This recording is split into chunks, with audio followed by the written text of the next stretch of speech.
Hi, welcome back. So today we're going to talk about mortgages. We're going to talk about the DFS, which stands for the Department of Financial Services. We're going to talk about what is a mortgage broker, a mortgage banker, a mortgage loan originator, MLO.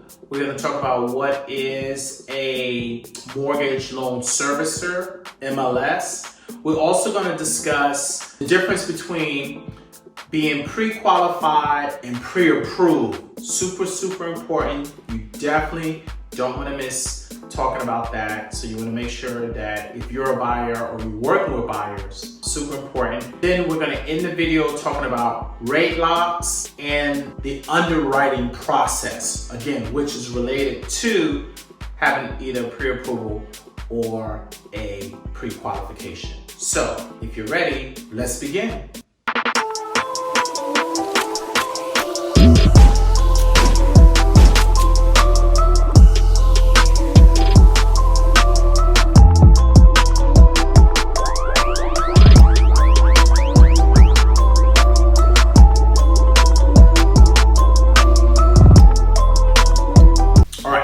So, first things that I want to go over is what is the Department of Financial Services. So, in real estate, we have the DOS, right? Department of State. And from the DOS, we have where the DOS will issue us a real estate broker, associate broker, or salesperson's license. Well, similarly, there's a separate department. So if you wanted to be a mortgage broker or mortgage banker or anything that has to do with mortgages, you would need separate classes for that. This is not that, but you will have 1 or 2 mortgage questions on your exam, okay?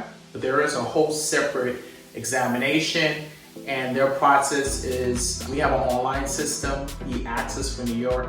They have an online system which is called the NMLS. So the DFS, which again stands for the Department of Financial Services, they issue a mortgage broker, right? And now their mortgage broker is similar to our broker in that they're allowed to hire. They're allowed to hire what they call an MLO, so it's equivalent to an associate broker or a salesperson to work underneath them. Mortgage loan originator, so again, this would be equivalent to an associate broker or a salesperson. So this is the person that works for the broker, and they are responsible for gathering all the documents and servicing the bond. Then you have mortgage loan servicer.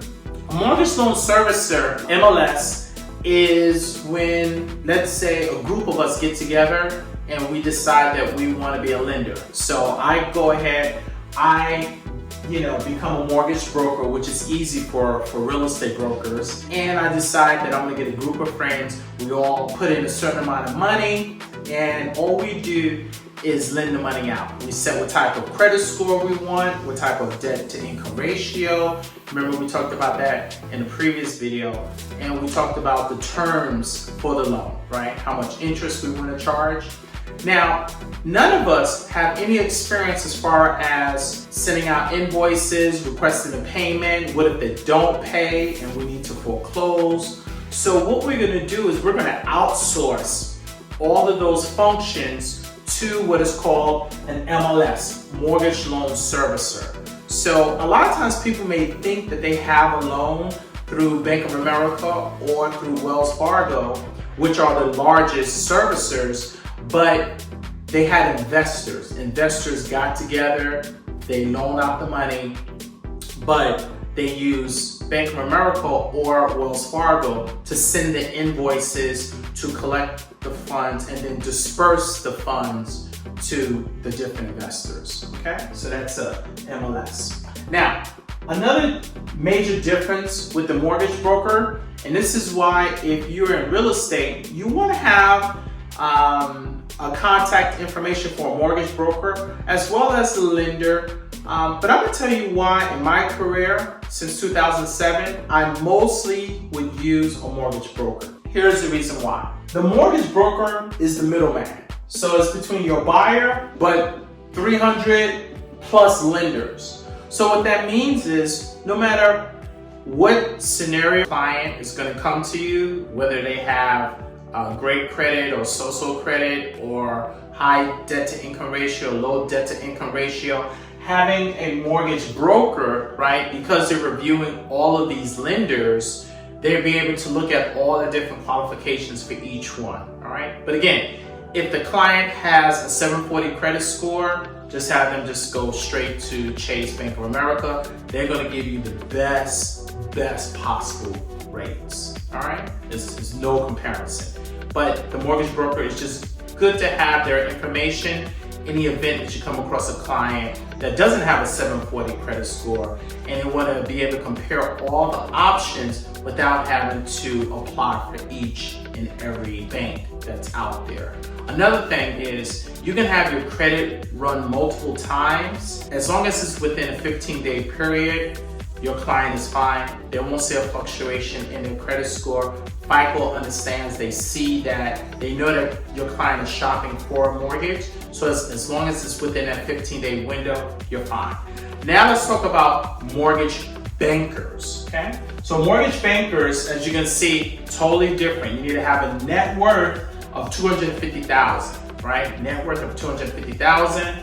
You need to have a line of credit of $1 million. The mortgage banker, it's not like you going into Chase Bank of America, Citi, Wells Fargo, TD Bank.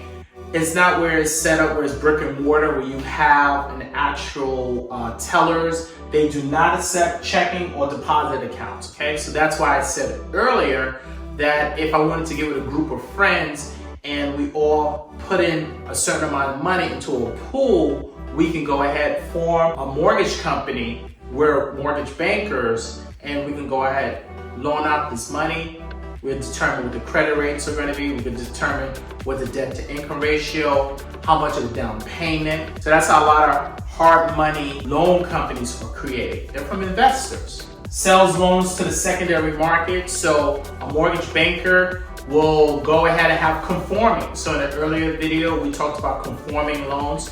So we want to have a conforming loan so that we can go ahead and sell it to Fannie Mae, Ginnie Mae, and Freddie Mac. So it's going to fall within that criteria, right, that we talked about.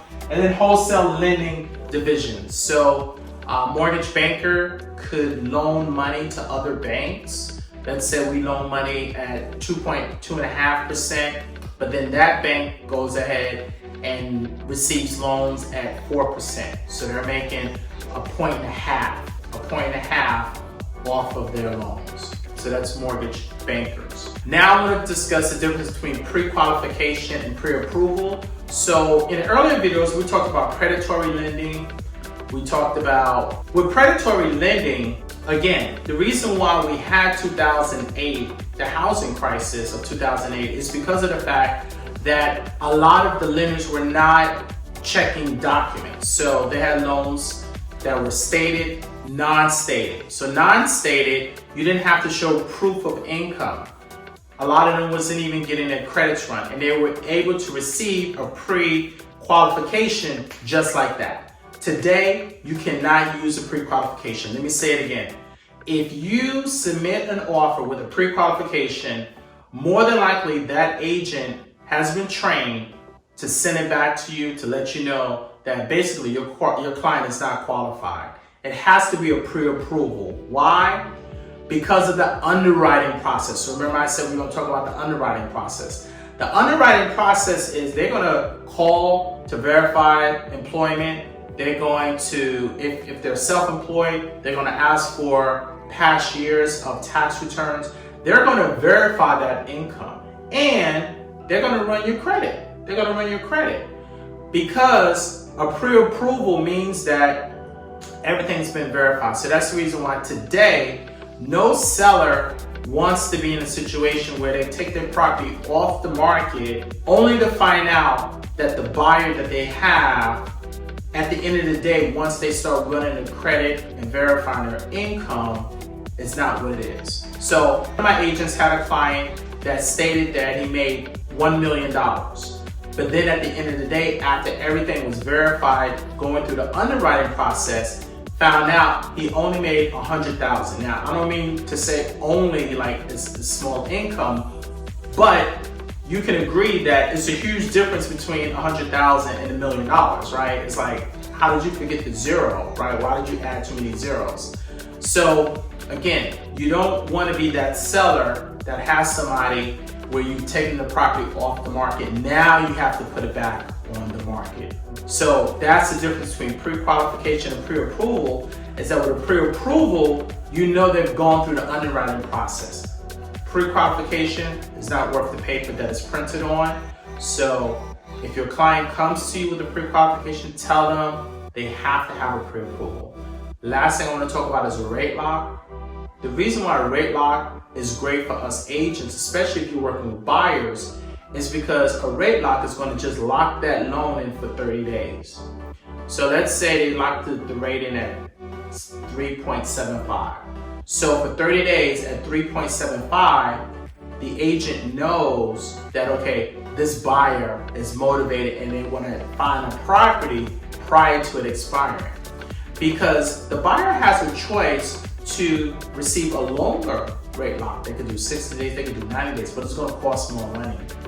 The other thing is that rate lock is going to guarantee that during these 30 days, the buyer doesn't have to worry about the fluctuation with the markets, okay? The interest rates can go up, doesn't matter, they've locked that rate in, okay? So that's the reason why it's so important, and that's the reason why it's a great motivator when you're working with buyers, because of the fact they know that they have to find a property prior to the rate expiring.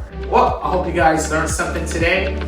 Please don't forget to like, subscribe, share the video. If you have any questions, just leave it in the comments. That concludes chapter 7. So next time I see you guys will be chapter 8. And I look forward to see you guys in the next video.